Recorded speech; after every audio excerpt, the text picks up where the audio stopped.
Radio Tungane, le journal.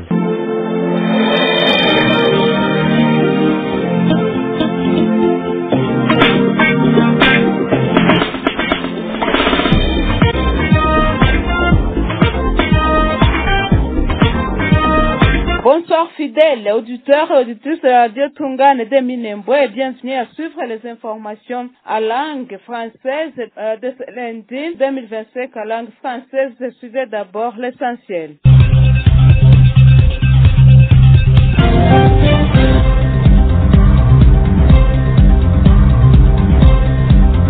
Des coups de balles ont été attendus à Lulenge et Mibunda ce dimanche à suivre dans notre journal.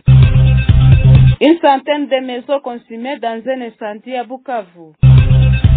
Examen d'État 2025, début de la publication des premiers résultats. Telles sont les grandes lignes de cette édition du journal. Bigirma Misengi, on va sur la mise en onde.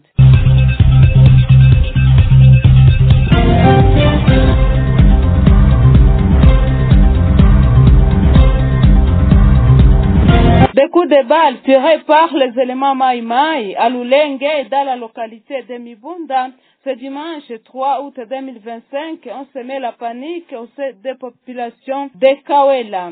Selon notre source, ces ennemis de la paix avaient l'objectif de voler le bétail des éleveurs en pâturage.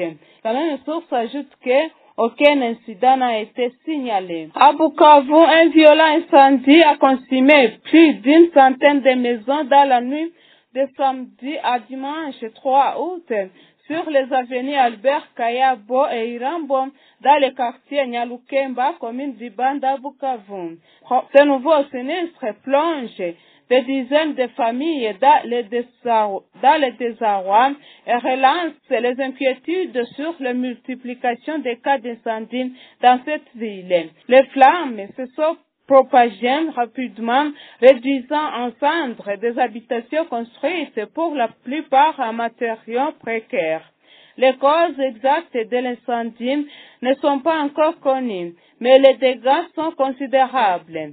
De nombreux sinistrés ont passé la nuit à la Belle Étoile sans abri ni billets de première nécessité. Des violents combats ont opposé ce lundi 4 août matin les rebelles de l'ASM 23 aux combattants Wazalendo dans plusieurs villages du groupement Mufuni Kibabi dans le territoire de Masisi au Nord Kivu. Selon les sources locales, la population a été surprise par des tirs qui crépitaient depuis l'aube. Elle est restée terrée dans des maisons. C'est depuis 5 heures du matin de ce lundi que les tirs d'armes lourdes et légères sont attendus dans plusieurs villages du groupement Mufuni Kibabi près du centre de Katoi, indiquent les sources de notabilité locale. Parlant de publication des premiers résultats des examens d'État, le ministère de l'Éducation nationale a publié ce dimanche 3 août les premiers résultats de la 58e édition de l'examen d'État à l'issue des travaux du jury de délibération. Ces résultats concernent les provinces éducationnelles suivantes: Kasai Oriental 1, Haut-Katanga 1, Kinshasa, Moamba 2. Selon le communiqué officiel du ministère, le taux de réussite global enregistré pour ces trois provinces est de 72%, témoignant de l'engagement des élèves, des enseignants et de l'ensemble des acteurs du système éducatif national.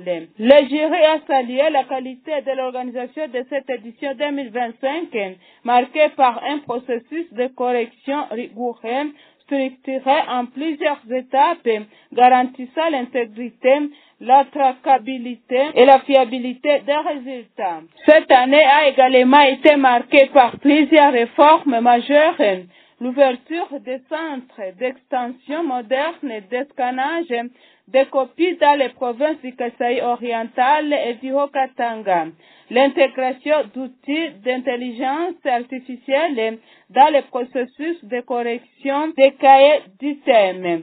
Grâce à ces innovations, les résultats ont pu être publiés en seulement 3 jours après la clôture de la session ordinaire 2025, une première dans l'histoire de l'examen d'État en République démocratique du Congo. À Kinshasa, au total, 747 personnes, dont 27 femmes, ont été interpellées en début de week-end dernier dans les différents ports situés le long de la route Point Lourd dans la commune de Gombe.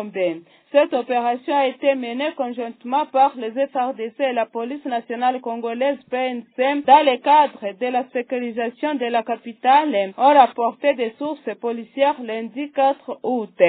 Selon le commissaire provincial de la police nationale ville de Kinshasa, Israël Kantou, cette action conjointe constitue une réponse directe aux plaintes exprimées par la population riveraine du fleuve Congo. À travers cette opération, des bandits urbains, communément appelés Kuluna, ont été également interpellés, ainsi que des consommateurs de chanvre et des manutentionnaires occasionnels soupçonnés d'activités illicites. Fidèles auditeurs et auditrices de la radio Tungane de Minembwe, c'est par cette page que nous mettons un terme aux informations de ce soir. Merci de les avoir suivies. Anne Andouelle devant le micro pour la présentation. Bigirman Sengium va la partie technique.